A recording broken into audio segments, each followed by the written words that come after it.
कैसे देश की बात करने वाले हैं जिसकी जनसंख्या है सिर्फ 87 लाख, यानी वो अहमदाबाद शहर के बराबर उसकी जनसंख्या है और इस देश का क्षेत्रफल है 22,145 वर्ग किलोमीटर, यानी हमारा महाराष्ट्र भी इस देश से 12 गुना बड़ा है। परंतु इस देश से Jordan, Syria, Iran, Iraq, Sudan, Lebanon जैसे सारे अरब देश थर-थर कांपते हैं। आज माइक्रोसॉफ्ट, फेसबुक, एप्पल, याहू के मुख्य केंद्र इस देश में है। दोस्तों, ये शक्तिशाली देश है इजराइल। दोस्तों, इस वीडियो में मैं इजराइल की सफलता का राज बताने वाला हूं। वीडियो बहुत ही इंटरेस्टिंग बनने वाला है, लेकिन उससे पहले यदि आपने अभी तक मेरा चैनल सब्सक्राइब नहीं किया है तो इसे सब्सक्राइब कर लीजिए ताकि आपको लेटेस्ट अपडेट मिलते रहे। तो दोस्तों, इजराइल की इकोनॉमी दुनिया की सबसे ज्यादा स्टेबल इकोनॉमी है, परंतु इजराइल हमेशा से ऐसा नहीं था। 20वीं सदी की शुरुआत में यहूदियों का पूरे विश्व में वर्चस्व खत्म हो गया था। जर्मनी में यहूदियों को ढूंढ ढूंढ कर मारा जा रहा था। तब यहूदियों के धर्मगुरु और नेताओं ने अपना अलग देश बसाने का निर्णय किया। यहूदी पैलेस्टाइन में ही अपना देश स्थापित करना चाहते थे। 1903 तक पूरी दुनिया के तकरीबन 35,000 यहूदी पैलेस्टाइन में आकर रहने लगे।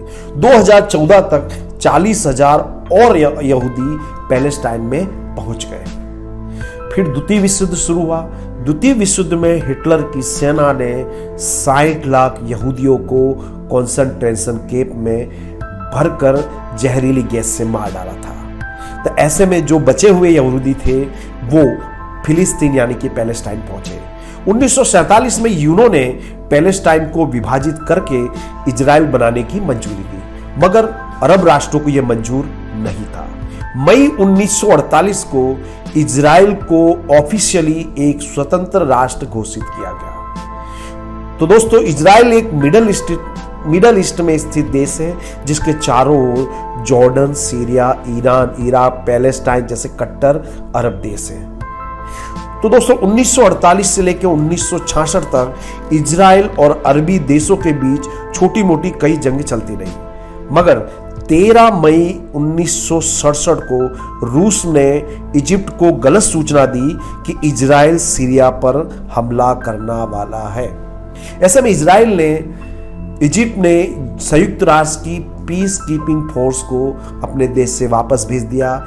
इजराइल को इस बात की खबर मिल गई अरब राष्ट्र उस पर हमला करने वाले हैं। पूरे मिडिल ईस्ट में जंग का माहौल था।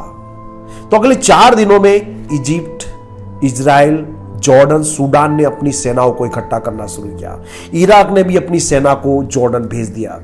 सऊदी अरब भी इस जंग में हिस्सा लेना चाहता था। 2 सप्ताह बाद इजराइल में नई सरकार बनी और उसके प्रधानमंत्री बने नेबी एस्कॉल। अकेले इजराइल के सामने जॉर्डन, इजिप्ट, सीरिया, सूडान और इराक जैसे देश थे। दोनों देशों की ताकत का कंपैरिजन करिए। इजराइल के पास 300 लड़ाकू विमान थे, जबकि अरब देशों के पास थे 957। इजराइल के पास 800 टैंक थे, जबकि अरब देशों के पास थे 2504। इजराइल की सेना में थे मात्र 1 लाख सैनिक, जबकि अरबी सेना के पास थे 2.5 लाख सैनिक। यानी ये मुकाबला जो था ये बराबरी का नहीं था। क्या लगता है आपको, कौन जीता होगा?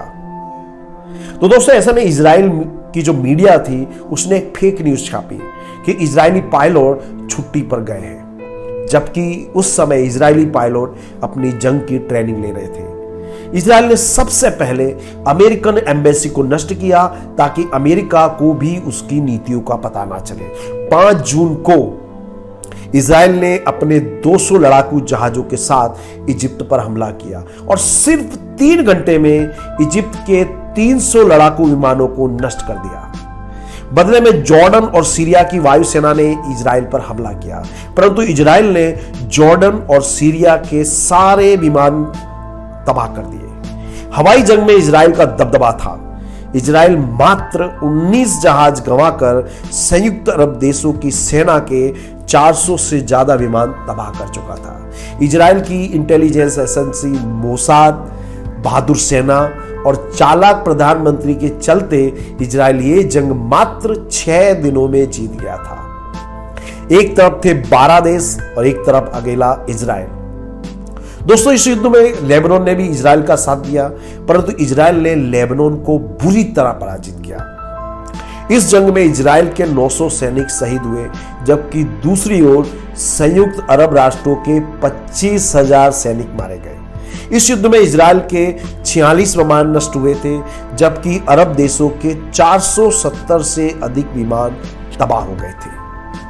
इस जंग से पहले इजराइल का क्षेत्रफल था मात्र 9,000 वर्ग किलोमीटर और इसका क्षेत्रफल अरबी देशों की तुलना में मात्र 2% ही था। परंतु जंग के बाद peninsula, Gaza strip, golden Heights, old city of Jerusalem, West Bank Israel, ये सब इजराइल के कब्जे में आ गया और इसके साथ साथ 10 लाख अरबी जो नागरिक थे वो भी इजराइल के अंडर में आ गए। जंग के बाद इजराइल का क्षेत्रफल 20,000 वर्ग किलोमीटर हो गया था। यानी ये जंग इजराइल के लिए काफी फायदेजनक रही। इस वॉर के बाद भी इजराइल और अरब देशों के बीच छोटी मोटी कई जंग होती रही, परंतु हद तब पार हो गई जब जर्मनी में आयोजित ओलंपिक गेम्स में अरबी आतंकियों ने इजराइल के 11 खिलाड़ियों को कैद करके उनकी निर्मम हत्या कर दी गई। उस समय इजराइल की प्रधानमंत्री थी गोल्डा मीर। ना उन्होंने आंसू बहाए, वे सभी खिलाड़ियों के परिवार से मिली और वादा किया कि गुनहगारों से चुन चुन कर बदला लिया जाएगा। और इजराइल की जासूसी संस्था मोसाद ने बराबर बदला लिया। उन्होंने दुनिया के अलग अलग कोनों में छिपे हुए हत्यारों को ढूंढा और उनको मारा और उनका मारने का बदला लेने का तरीका भी निराला था। वे आतंकवादियों को मारने से पहले उन्हें एक गुलदस्ता भेजते और एक चिट्ठी भेजते जिस पर लिखा होता, ना हम भूलते हैं और ना ही हम माफ करते हैं। उन्होंने प्रत्येक आतंकवादी को गिन गिन कर 11-11 गोलियां मारी, क्योंकि इजराइल के 11 खिलाड़ियों की हत्या की गई थी। दोस्तों, ऐसे में अगर कोई अरबी देश इजराइल के एक भी नागरिक को मारता है तो उसके बदले वो उस देश में घुसकर उसके 10 नागरिकों को मारते हैं। दोस्तों, इसके बाद 1976 में इजराइल से पेरिस के लिए रवाना हुई एयरबस A300 को फिलिस्तीन के आतंकवादियों ने हाईजैक किया और इस विमान को वो युगांडा में ले गए। उन्होंने युगांडा में लैंडिंग कराया, क्योंकि युगांडा के तानाशाह ईदी अमीन का इन आतंकवादियों को पूरा समर्थन प्राप्त था। इस हवाई जहाज में कुल 248 लोग थे, जिनमें से 94 यहूदी थे, 12 क्रू मेंबर थे और बाकी अन्य धर्म के लोग थे। कुछ समय बाद आतंकवादियों ने अन्य धर्म के लोगों को रिहा कर दिया, परंतु यहूदियों और क्रू मेंबर्स को हॉस्टेज बनाकर रखा। उन्हें मारने की धमकी दी गई। आतंकवादियों की मांग थी कि इजराइल के 40 फिलिस्तीनी आतंकवादियों को रिहा किया जाए। भारत में यदि ऐसा हादसा हुआ था दोस्तों, उस समय मीडिया और विपक्ष ने सरकार को मजबूर कर दिया था और सरकार को अजहर मसूद को छोड़ना पड़ा था, पर इजराइल झुकने वाले देशों में से नहीं है। इजराइल ने अपने 100 कमांडोज की टीम युगांडा भेजी। इन कमांडोज ने मात्र 90 मिनट में सारे आतंकवादियों को जहन्नुम पहुंचाया और सभी नागरिकों को रिहा कराया। इस ऑपरेशन में 3 बंधकों और 1 इजरायली कमांडो की मौत हुई थी और ये थे कर्नल यूनितीन नेतान्याहू। दोस्तों, ये इजराइल के वर्तमान प्रधानमंत्री बेंजामिन नेतान्याहू के बड़े भाई थे। इस घटना के बाद इजराइल ने अपने नागरिकों की सुरक्षा को और अधिक मजबूत करने का निश्चय किया। इजराइल ने एरो का निर्माण किया। दोस्तों, एरो इजराइल का एक anti ballistic missile defence system है। यदि कोई दुश्मन देश इजराइल पर मिसाइल से हमला करे तो यह सिस्टम उस मिसाइल को हवा में ही नष्ट कर देता है या उस मिसाइल की दिशा उस देश की तरफ ही कर देता है। यानी ये दुनिया का पहला ऐसा देश है इजराइल जहां पे कोई भी देश मिसाइल अटैक नहीं कर सकता। इतना ही नहीं, इजराइल ने अपने देश में जगह जगह पर बंकर्स बनाए हुए हैं। पार्क ले लो, मॉल ले लो, सब जगह पे उन्होंने बंकर्स बनाए कि यदि कोई हमला होता है, परमाणु हमला भी, तो नागरिक बंकर में जाकर सुरक्षित रह सके। इजराइल अपनी सेना को दिनों दिन अपडेट कर रहा है। इजराइल के नियम है कि प्रत्येक इजरायली नागरिक को कम से कम 3 वर्षों तक सेना की ट्रेनिंग लेकर देश की सेवा करनी होगी। लड़कियों के लिए यह समय मात्र 2 वर्ष का है।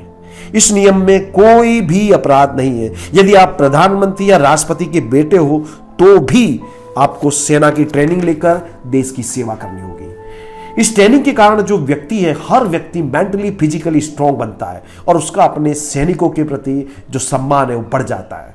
इजराइल ने कानून बनाया है कि दुनिया में किसी भी कोने में यदि कोई यहूदी का जन्म होता है तो वो खुद ब खुद इजराइल का नागरिक बन जाता है, उसे इजराइल की नागरिकता मिल जाती है। और दूसरी तरफ हमारे देश में CAA का विरोध हो रहा है। इजराइल का अपनी संस्कृति से इतना प्रेम है कि उन्होंने अपनी विलुप्त हो रही भाषा हिब्रू को पुनर्जन्म दिया और हम देव भाषा संस्कृत को भूल रहे हैं। वहीं जर्मनी, अमेरिका, इंग्लैंड के लोग संस्कृत भाषा के दीवाने हो गए हैं। इन देशों में दिनों दिन संस्कृत भाषा सीखने वाले की जो संख्या है वो बढ़ती जा रही है। जो व्यक्ति हिब्रू भाषा सीखता है, इजराइल की सरकार उसे स्कॉलरशिप देती है। इजराइल सैन्य बल ही नहीं, टेक्नोलॉजी के मामले में भी पूरी दुनिया में सबसे आगे है। इजराइल पूरी दुनिया का टेक कैपिटल है। दुनिया का सबसे पहला मोबाइल मोटोरोला कंपनी ने इजराइल में बनाया था। वॉइस मेल टेक्नोलॉजी इजराइल में बनी थी। एंटीवायरस सॉफ्टवेयर 1979 में इजराइल में ही बना था। पेन ड्राइव का आविष्कार भी इजराइल में हुआ था। पहला इलेक्ट्रिक हेयर रिमूवर इजराइल ने ही बनाया था। यह लिस्ट बहुत लंबी है। दोस्तों, इजराइल एक रेगिस्तानी देश है। यहां ना के बराबर बारिश होती है, परंतु इजराइल ने ड्रिप इरिगेशन पद्धति को अपनाया और लगभग 99% जो खाद्यान्न है इजराइल अपने देशों में ही उगाता है। Microsoft, Google, Apple, Yahoo, Facebook, Amazon जैसी कंपनियां का जो मुख्य केंद्र है वो इजराइल में है। फेसबुक के मालिक खुद एक यहूदी है। इजराइल अपनी GDP का 4.5% रिसर्च एंड एनालिसिस के पीछे खर्च करता है।